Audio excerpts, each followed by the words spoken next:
Լեփլեցուն դահլիճում տարեկան ամփոփիչ համաժողով անցկացրեց մեր ձևով ժողովրդական շարժումը։ Քաղաքացիները հույս են կապում։ Սամվել Կարապետյանը ունակ է երկրում իրավիճակ փոխել։ Լավ ապագա ենք ունենալու, ուղղակի Սամվել Կարապետյանն է։ Հույսեր, ոչ միայն հույսեր, այլև հավատ ունեմ, որ ինչ-որ բան կփոխենք եւ այս ողբերգական աղետալի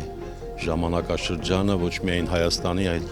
հայ ժողովրդի համար կավարտվի։ Սա մեր վերջին կաթիլն է, մեր հույսը կապում ենք իսկապես այդ բարերար, ազնիվ, ազգասեր, երկիր սիրող,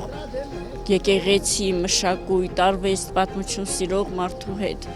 Միայն ուժեղ առաջնորդը կարող է խաղաղություն բերել, թույլը բերում է պատերազմ։ Մեզ 5-րդ նոր առաջնորդ է հարկավոր։ Մեզ պետք է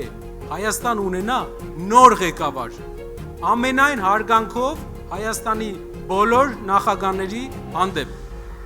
Իրենք արել են աշխատանք, մենք ամենայն հարգանքով ենք վերաբերում, բայց ապագա Հայաստանում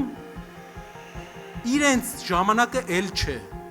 Սա է Նարեկ Կարապետյանի գլխավոր ուղերձը ամփոփիչ ժողովին։ Գործարար մարդը նա կստեղծի, գործի տեղեր կստեղծի, մարդիկ եթե կաշխատեն։ Մեր ժողովուրդը աշխատող է, մենք ստեղծող ժողովուրդ ենք։ Միանշանակ մենք անենք, որ մեզ բարձանենք ես,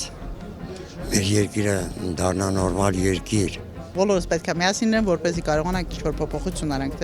թե չէ միայնակ ոչ մի բան չեն կարող անել։ Նոր քաղաքական ուժի ձևավորման իշխանությանը տուն ճանապարհելու հայ մնալու համար պայքարն է այս մարդկանց բերել համաժողովին, ուր միաձայն բացականչում էին։ Շարժմանն արդեն միացել է շուրջ 15,000 կամավոր։ Այն այսօր Հայաստանում ամենաարագ աճող շարժումն է։